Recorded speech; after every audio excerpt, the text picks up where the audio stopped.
എല്ലാരും ഒന്ന് വന്നേ. ഉച്ച ഊണിനുള്ള സമയമായി. ഞാൻ ചോറ് വിളമ്പിയായിരുന്നേ. എന്നും ബീട്രൂട്ട് തോരനല്ലേ ഉണ്ടാക്കണേ. ഇന്ന് ഞാനൊന്ന് മെഴുക്ക് പുരട്ടി എടുത്തായിരുന്നേ. ഇവിടുത്തെ കുഞ്ഞു കുട്ടികൾക്കേ ബീട്രൂട്ട് ഭയങ്കര ഇഷ്ടമാണ് കേട്ടോ. ഊണിൻ്റെ കൂടെ മോരുകറി ഉണ്ടല്ലോ, അതെനിക്ക് ഭയങ്കര ഇഷ്ടമാണ് കേട്ടോ. ഞാൻ ഒരു സ്പൂണും കൂടെ എടുക്കുവാണേ.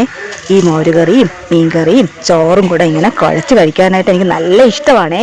ഇപ്പം നേരെ നമുക്ക് മീൻകറി ഒഴിക്കാവേ.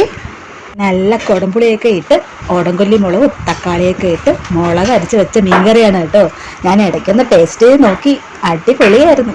ഇനി വിളമ്പാനുള്ളത് ചമ്മന്തിയാണ് കേട്ടോ. കടയിൽ പോയപ്പോഴേക്കുണ്ടല്ലോ വയലറ്റ് കളറ് നല്ല ഉടങ്കൊല്ലി മുളക് കണ്ടായിരുന്നു. ഇഷ്ടപ്പെട്ടങ്ങ് വാങ്ങി കേട്ടോ. അതിലൊരു മൂത്ത ഒരെണ്ണം എടുത്ത് ഞാൻ വിത്തിനായിട്ട് മാറ്റി വെച്ചിട്ടുണ്ട് കേട്ടോ. മീൻ വറുത്തതുണ്ടല്ലോ, അത് കുട്ടികൾക്ക് മാത്രമേ ഉള്ളൂ കേട്ടോ, ഞങ്ങൾക്കില്ല. നോക്കിയേ, 4-5 ദിവസം മുന്നേ ഇട്ട നാരങ്ങ അച്ചാറാണ് കേട്ടോ. നല്ല സെറ്റായി പുളിയും എരിയൊക്കെ പിടിച്ച് അടിപൊളിയായിട്ടുണ്ട്. ഇതെല്ലാം ചേർന്നതാണ് കേട്ടോ എൻ്റെ ഉച്ചവിശേഷം. നിങ്ങളൊക്കെ ഭക്ഷണം കഴിച്ചായിരുന്നോ?